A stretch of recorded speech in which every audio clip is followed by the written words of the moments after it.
Assalamualaikum warahmatullahi wabarakatuh. Hari ini mengenai manajemen risiko, risiko dan sistem keamanan. Risiko itu adalah sesuatu yang akan terjadi yang dipengaruhi oleh faktor kemungkinan, likelihood. Ini berupa ancaman terhadap beberapa kelemahan yang menghasilkan dampak atau impact yang bisa merugikan untuk perusahaan. Sistem keamanan ini adalah semua tindakan yang dilakukan maupun aset yang digunakan untuk menjamin keamanan perusahaan. Klasifikasi risiko, ini ada hazard risk, ini contohnya fire, flood, thief gitu ya, dan sebagainya. Financial risk, ini ada price, credit, ada inflasi. Strategic risk, ada competition, technological, inovasi, regulator change gitu ya, brand image damage. Operational risk ada IT capability, business operation, security threats. Risiko ini sebagai fungsi, jadi risk atau risiko itu probability dikali frekuensi dikali impact, atau juga risiko itu sebagai threat, ancaman, vulnerability, dan tambah asset value. Klasifikasi ancaman dikaitkan dengan informasi dan data. Adanya loss of confidentiality of informasi, jadi informasi diperlihatkan kepada pihak yang tidak berhak untuk melihatnya. Ada juga loss of integrity of informasi. Nah, informasi ini tidak lengkap atau tidak sesuai aslinya atau bisa telah dimodifikasi.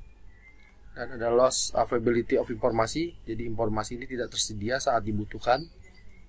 Dan terakhir ada loss of authentication of informasi, jadi informasi ini tidak benar atau tidak sesuai fakta atau sumbernya tidak jelas. Metodologi manajemen risiko ini ada 3, ada identifikasi aset, selanjutnya ke analisis risiko, dan tindak lanjut. Pertama, identifikasi aset. Aset informasi ini bisa berupa database, file data, dokumentasi sistem, manual pengguna, materi training, dan bisa prosedur. Aset perangkat keras, ini contohnya perangkat komputer, bisa server, storage, workstation, atau juga perangkat jaringan. Ini contohnya router, switch, hub, dan modem. Ada juga perangkat komunikasi, PABX, telepon, fax email, dan juga termasuk komponen di dalam perangkatnya. Aset perangkat lunak, ini contohnya ada sistem operasi, perangkat lunak aplikasi, perangkat lunak bantu, dan ada aset infrastruktur, misalnya adalah power supply, ada AC, ada rak, ada aset layanan, ini ada contohnya layanan komputer dan komunikasi. Nah, ini manusia apakah termasuk sebagai aset?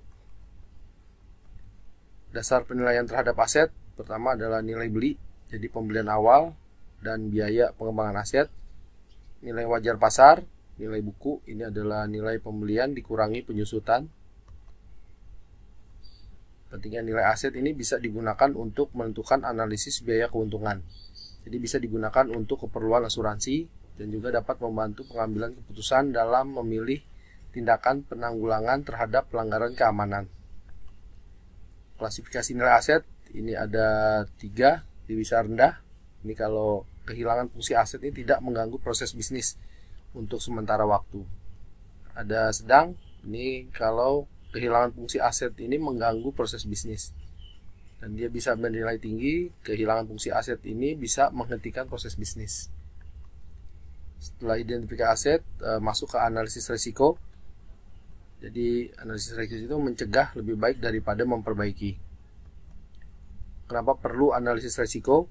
Jadi ini memberikan gambaran biaya perlindungan keamanan, mendukung proses pengambilan keputusan yang berhubungan dengan konfigurasi hardware dan desain sistem software, juga membantu perusahaan untuk fokus pada penyediaan sumber daya keamanan dan menentukan apakah perlunya aset tambahan, misalnya ada orang, hardware, software, infrastruktur, dan layanan. Kenapa perlu juga analisis risiko? Lanjutannya ini memperkirakan aset mana yang rawan terhadap ancaman, juga memperkirakan risiko apa yang akan terjadi terhadap aset, dan juga menentukan solusi untuk mengatasi risiko dengan penerapan sejumlah kendali. Pendekatan analisis risiko ada kuantitatif dan kualitatif.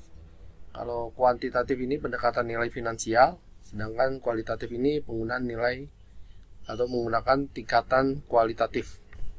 Ini bisa dilakukan secara bersama atau terpisah. Jadi ini bisa pertimbangan antara waktu dan biaya. Analisis risiko kuantitatif, jadi dihitung dari nilai finansial. Ini dapat dijabarkan dalam bentuk neraca, laporan tahunan, analisis pasar. Digunakan untuk mengestimasi dampak, frekuensi, dan probabilitas. Ini ada contohnya ALE, annual loss ekspektasi gitu ya. Annual loss ekspektasi ini dari SLE dikali ARO. Nah, SLE ini sama dengan nilai aset kali AF.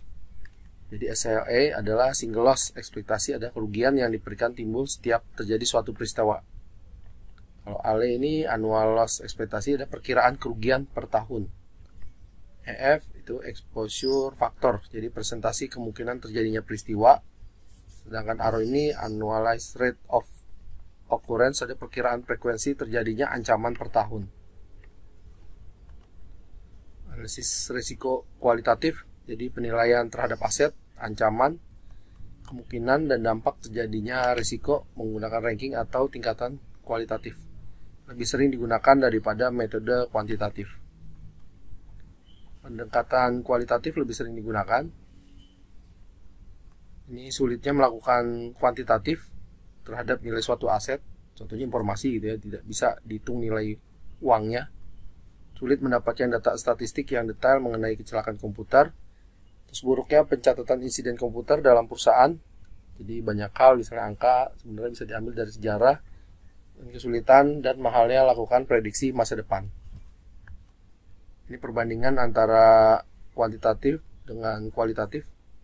Jadi ini ada kelebihannya, misalnya analisis risiko menggunakan kuantitatif, jadi dia bersifat objektif, informasi lebih lengkap, dan dapat digunakan untuk perhitungan analisis biaya keuntungan. Sedangkan di kualitatif, ini ada kelebihannya, relatif lebih mudah dilakukan, mudah untuk dikomunikasikan, tidak membutuhkan perhitungan nilai dari aset. Sedangkan dari kuantitatif dan kualitatif ini memiliki kekurangan. Untuk kuantitatif, kekurangannya perhitungannya kompleks, kebutuhan data yang besar, sulit untuk dikomunikasikan, dan membutuhkan tenaga ahli untuk melakukan analisis data. Dan untuk kekurangan di kualitatif, bersifat subjektif, tidak bisa digunakan untuk analisis secara detail, tidak bisa digunakan untuk perhitungan analisis biaya keuntungan. Nah, setelah analisis risiko, lanjutnya masuk ke tindak lanjut. Jadi ada respon terhadap risiko. Ini ada avoidance, pencegahan terjadinya risiko, atau ada transfer, ini pengalihan risiko dan responnya ke pihak lain, misalnya contohnya asuransi, ditransfer risikonya. Mitigasi, mengurangi probabilitas terjadinya risiko dan atau pengurangan nilai risiko. Acceptance, ini diterima, jadi penerimaan risiko beserta konsekuensinya. Contohnya adalah melakukan contingency plan. Ini matrik pengelolaan risiko, jadi dilihat dari potential impact dengan probability of occurrence-nya, apakah dia termasuk low atau high. Jadi kalau misalnya low dengan low, dia bisa di-accept risk-nya. Kalau dia low dengan high, di avoidance atau mitigate, masuk ke medium risk. Kalau dia di probability-nya low, terus potential impact-nya high, dia masuk mitigasi dan transfer. Dan kalau high dua-duanya gitu ya, probability of occurrence-nya high dan potential impact-nya high, dia masuk mitigasi dan kontrol. Ini masuk ke high risk. Mitigasi, ini pendekatan umum yang dilakukan. Ini melibatkan penyusunan kendali untuk mengurangi dampak risiko, terus kemampuan pengawas untuk menjamin analisis yang benar terhadap risiko. Jadi yang paling penting, elemen paling penting untuk risk management itu adalah managing risk to a acceptable level. Jadi risiko itu nggak bisa dihilangkan, tapi untuk ke level yang bisa diterima, risiko yang bisa diterima. At the security risk major area ada asset protection. Di sini bagaimana kita menjamin sumber daya organisasi tetap aman, hanya bisa diakses oleh yang berhak untuk keperluan yang benar. Ada service continuity, ini bagaimana kita menjamin ketersediaan layanan tanpa menurunkan kualitas untuk pegawai, partner, dan pelanggan. Ada comply, ini bagaimana kita membuktikan bahwa semua requirement dan regulasi telah terpenuhi. Ada tabelnya gitu ya, think to protect against, result in gitu ya. Ini ada asset protection. Ini contohnya misalnya ada web aplikasi, web service gitu ya. Ini thing to protect. Thing to protect against terhadap ini service continuity. Ini yang harus dilindungi terhadap virus, ada spam, ada intrusion attempt gitu ya. Result ini ada regulator comply. Jadi strong internal security control, probable comply. Baik, terima kasih.